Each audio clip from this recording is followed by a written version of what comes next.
Welcome to the Shed of Strength. Special guest, the Hebrew Hammer. We're getting metal up in here. Dave? Alex has stayed at my house for, what's this, second day now? Second day, yeah. Here in Nashville to do some fun stuff this weekend. Right. Came a couple days early to come hang out with me. Always a pleasure to have you here. Thank Pleasure's you so all much. mine, yeah, thank you. We decided to venture out into the Shed of Strength and make some stuff. Whether it sees the light of day, I'll never know. We'll see how well it turns out. When Alex first got here, he came in and was looking at some of the various implements that are strategically located as like a home alone security system. Exactly. Wait for the dump truck to pass, because we outside. There is no wall there. And saw my baby Inch Dumbbell, which, if you don't know what that is, weighs 100 pounds. Let's give him a look. Yeah, right here. It weighs 100 pounds, and it has a 2 3/8 diameter handle that is, I think, 4 inches in length. So it's about like a soda can. Makes it very difficult to lift. This is not an Inch Dumbbell replica. That's 172 pounds. That's why this is called the baby Inch, is because it's 2/3 of that, right? So Alex came in and grabbed it, and it refused to move off the floor. So what we figured we would do is have a live, as we're doing it, helping him figure out the best way to lift this thing and talk about some grip strength aspects and old time strongman stuff, etc. So step up to it and Let's see how this works. let's see how this works. All right. Now, when I came over the other day, I think I just grabbed it like you would grab any other dumbbell. Mm-hmm. And it was like right about there. Perfect. Whoop, camera work right there. How about this? Let's put it, we'll put this on the ground even. Because, there we go. Very high-tech setup we have here. Yes. This is not the shed of technology, this is the shed of strength, okay? So I grabbed it just in the middle, and I asked Dave, I said, did you nail this to the ground? It's just not moving. And he said, no, you gotta be stronger. And he gave me a couple of pointers. One of them was, he said, you're gonna need to move your pinky closer to one of the globes, so not just right in the middle, but you wanna use some leverage to your advantage. The major reason behind that is if we get more, hold your hand down here. If he puts it in the position he was in, which is forward a little bit, all of this area of his hand right here is not making contact with the dumbbell, obviously, right? So if we come back here, now he's got more surface area of his hand contacting the dumbbell, which makes it work better. Next tip? Yes, now the next one was, he said, you wanna make sure that you're wedged in nicely so that there's not a bunch of space in between your hand and the dumbbell handle. So like this. And then the final one was that your natural inclination is going to be to try to do this with your thumb. He said, try to fight that urge and keep it up a bit higher. So, well, it's instead of closing in this way, it's bringing the thumb this way instead of this way. Yeah. It's subtle, but it's very powerful. And I got that tip from Adam Glass years ago. A strong man, if ever there was one. So let's give this a shot. It was daylight. Not enough, however. All right. And you'll see what happens there is the dumbbell wants to roll toward the opening of the hand because of the thickness of the diameter of the handle. And we were talking last night about some things that, wait for the car to pass, about some things that Alex can do that will help this even better. And we're gonna talk about the angular trajectory that we want the weight to travel in. So instead of, I'm gonna move you guys back down here. So instead of, we're here and lift it straight up off the ground like a regular deadlift would be, what we're gonna do is we're gonna, I'm gonna turn so that you guys can see this way. Get my pinky in that position, get my thumb in that position. Instead of lifting it straight up, I'm going to lift it this way as it goes up. So at an angle going up toward the front globe. And what that does for people who haven't quite figured it out or aren't strong enough yet to lift a particular thick handled dumbbell is it becomes, the back globe will come up before the front globe does. And it travels like that, right? So I'm gonna have Alex attempt to do that. All right. Let's give this a shot. I would say I'm warmed up, but it's like 42 degrees out here. Yeah, So it's a little chilly. warm is not the It's word. not the shed of warmth. Exactly.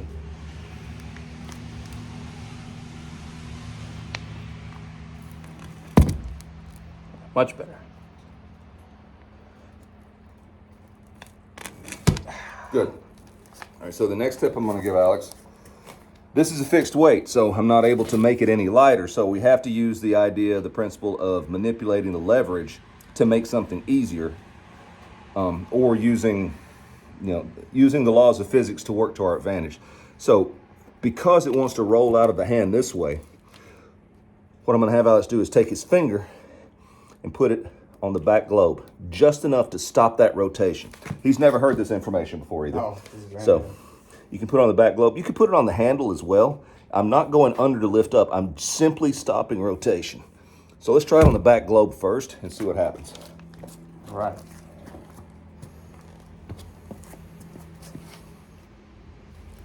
So I want it to be here, or here. Yeah, right there, where it is. Okay. Just enough to stop the rotation. And there it is. He cleared the ground with it. Now he knows what it feels like. Yeah. Now it's not impossible anymore. Now I'm going to add a little bit of chalk to the mix.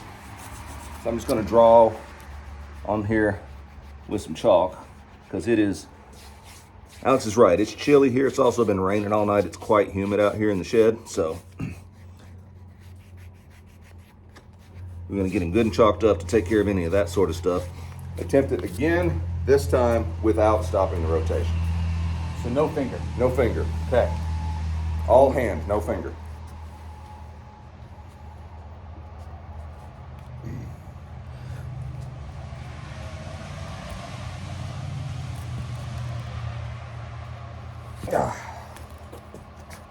All right, give it another shot with the finger now.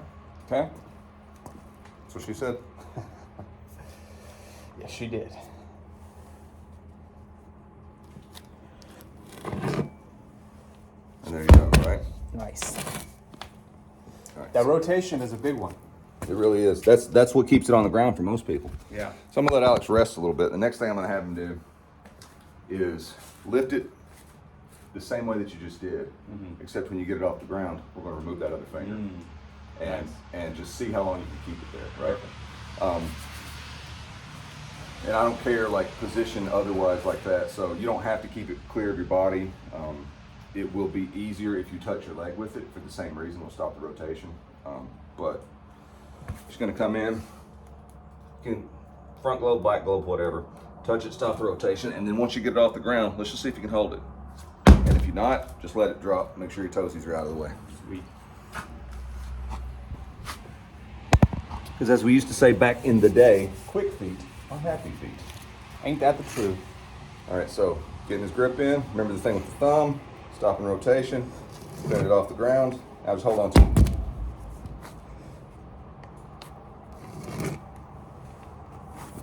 Right. Nice. And that is how one would work up to a weight with a thick handle that you can almost lift, but not quite. Yeah.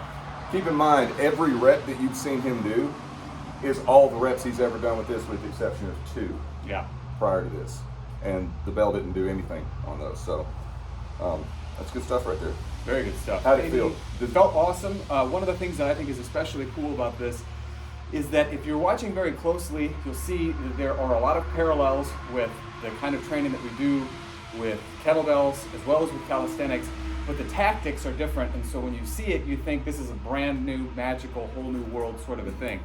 But just like if you were to soap up a kettlebell handle and try to swing it, it's going to be a lot more difficult because it's going to want to pull out of your hand. Exact same thing happens when you're trying to lift it, only it's not soapiness or slickness that's trying to pull it out of your hand, but rather rotation. And so if you From girth. From pure girth, folks, and it is a very girthy handle, I can assure you of that. If it was a country singer, its name would be Girth Brooks. I like that.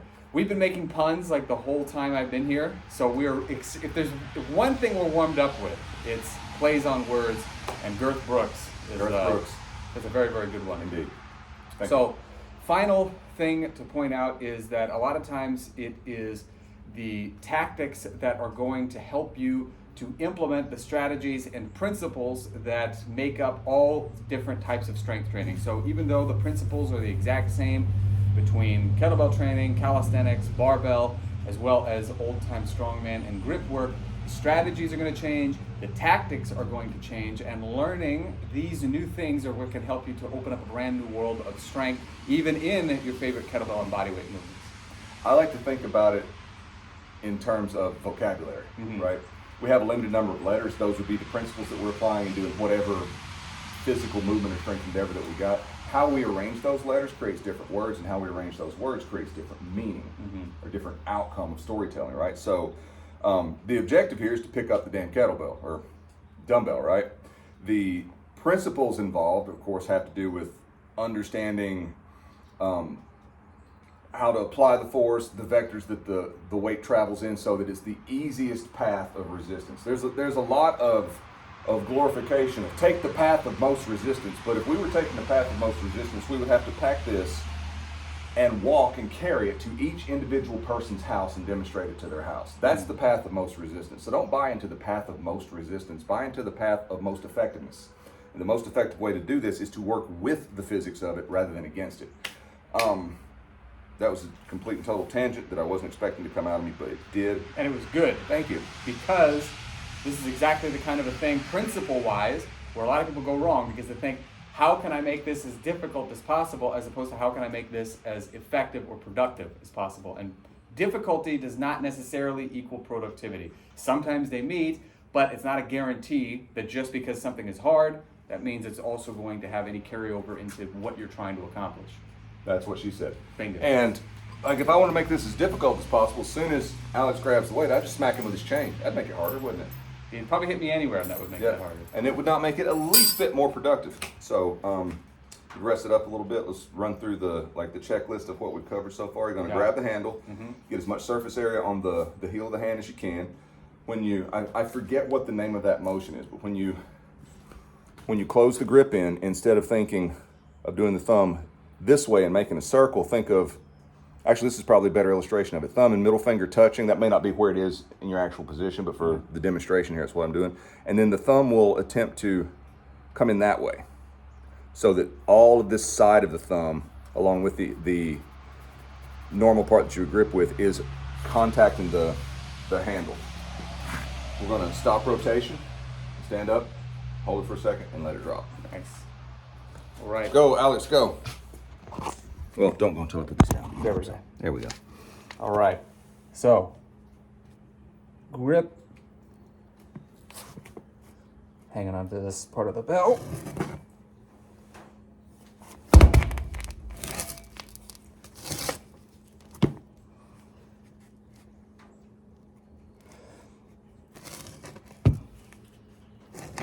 Oh, should switch hands. And this hand's all moist, as you can see. Get some chalk, bro. Oh, I'm gonna try to make this as difficult and ineffective as possible. Fair enough.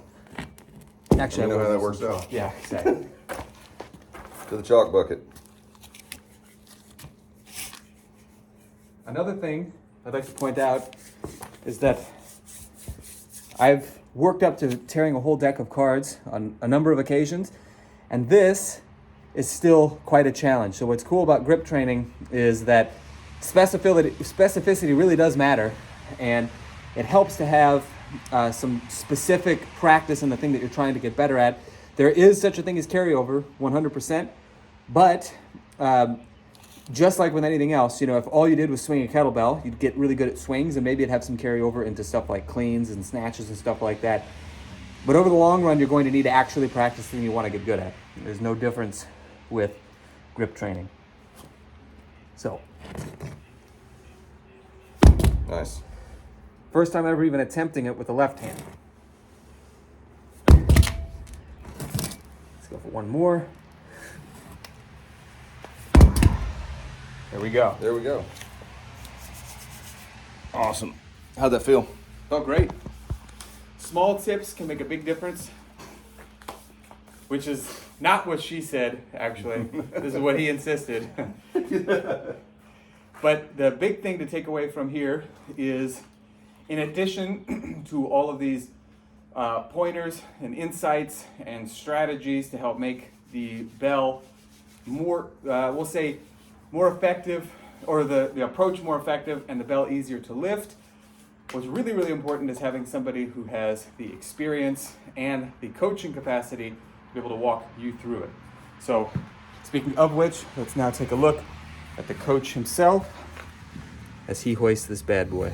All So carrying on with the idea of the principles that we just talked about, we can also go the reverse of that, and we can take, make the heavyweight light. We can make the lightweight heavy. So this is not a very challenging weight for me to lift in just a deadlift type fashion. So what I can do to improve this aspect of open hand grip strength is I can then take the dumbbell, deadlift it as I normally would, and then just toss it to the other hand and catch it. And that is not easy to do. Not in the least. Not in the least. And I'm not even super good at this particular lift. Like, if you want to see somebody who's really good at this, go check out any of the content that Adam Glass has put out over the past 10 years regarding the Inch Dumbbell. Jed Johnson's very good at it. Lots of guys who know a lot about the Inch Dumbbell that are more advanced than I am at lifting it, but that hand-to-hand toss thing has been a staple of what I do for grip strength with thick-handled work since Adam turned me onto it years and years ago. I know Adam's a big fan of thick bar work and thick grip work for both crush grip and pinch grip. What are some of the things that has carryover into? Because again, I think that there are some skills where you can find that there's a great carryover into other things, but I remember he said if you're only going to do like a very small number of things, those are the two things to focus on. So like what, for the, let's say the kettlebell and calisthenics side of things, what can people expect to see from, thick handle work, whether it's pinch or like what we're doing like with the crush grip? The first and most obvious thing is that if you're doing a lot of high rep sets, swings or snatches or anything like that, grip fatigue will be lessened. Yeah. The next less obvious thing is we talk about when we're pressing, crushing the handle to get irradiation. Having more strength in the hand to crush translates into more irradiation. So a stronger grip, crushing grip, will make your presses lighter or make you stronger in your presses, whichever way you want to view that. So that's definitely part of it. And then Alex spoke earlier about specificity and broadness in training and all that sort of stuff. And yes, to get better at lifting a thick-handled dumbbell, you must lift a thick-handled dumbbell. But part of the carryover that's really interesting for this, you were talking about ripping cards earlier, is this action with the thumb right here is the same action that we use in the vice hand when we hold a deck of cards to rip it. Yeah. And I talk all about that in the card ripping course. Yes, an excellent course, by the way. I have to say, a lot of times people want to learn how to do cool stuff, and they look at most of these things as party tricks. And so particularly with card tearing, or you see the same thing with people tearing phone books and stuff like that, people are like, well, what's the trick? There's got to be a trick to it. And the trick is you got to get a lot stronger. And so in order to get a lot stronger, you're going to need to follow a certain path. And one of the things that I did, you'll learn about in the card ripping course, is you start off with fewer cards. And I can say I'm not giving away much of anything. This is like, this is pretty straightforward, but this is a great example of like a long-term programming strategy. And it is very similar, at least in terms of principles, as with kettlebell and bodyweight training, where you have to kind of add reps over time. You do the exact same thing with cards. Let's say you start off with a certain number of cards. Let's say half a deck, 26 cards. Exactly. And once you get good at that, then maybe you add another 2 or 3 cards to it. And it seems like that would be very tedious, but what you find is that is what helps you to start making very, very quick progress. And it would be similar to being like, okay, I've done a couple of sets of push-ups. Now I'm going to try one-armers, and you can't do it. And you're like, well, maybe the strength training thing isn't for me. No, you just need to spend a little bit more time with it. And so the great thing about it is that it harkens back to a day when people spent more time on strength training as a process as opposed to outcome-based goals, where it was like, I'm going to lift X amount, X number of times by Y date. You learn how to treat it as a daily or a couple times a week approach that's very patient, that is very methodical, and most importantly, that sticks around. Because even for me, even if I go a couple of months without doing any card tearing, I've now made my tendons and ligaments strong enough where I can still tear a deck of cards after proper warm-up, obviously. But these are skills you can't even usually expect to maintain, even in kettlebell and bodyweight training, regardless of how good the program is, because it's just a whole different world of strength, given the fact that you are working on really strengthening and improving the quality of your connective tissue. So the How to Rip a Deck of Cards course, phenomenal. It helped me. Thank you. Big time. I mean, I couldn't rip anything prior to that, but he goes deep into the principles, into the practices, and gives you tons of details that make it so much easier to tear a deck of cards. Highly recommend it. And where can they get them? howtoripadackofcards.com. Clever, I know. Yeah, it should be relatively easy to remember. So, any final words before we set these fine people off into the world to crush weakness and forge epic strength? One final thought. You referenced earlier about doing it, the incremental process, adding a few reps, and the patience that's involved in that. Being patient when you're training that way. You said something yesterday that I thought was very well worded. You said there are no shortcuts, but there are fast tracks. There is a fast lane. Mm-hmm. The fast lane is the lane of developing your patience, because true strength is the development of patience. Yeah. It's the understanding that if I do a little bit today and a little bit tomorrow and a little bit after that and a little bit and a little bit and a little bit, eventually a little bit becomes a lot. And that works in both directions. That works for adding strength. That works also if you are adjusting your body fat up or down. You know, a little cookie here, it's holiday season, right? A little bit of extra mashed potatoes there, it adds up. Not doing those things subtracts up. Subtracts down.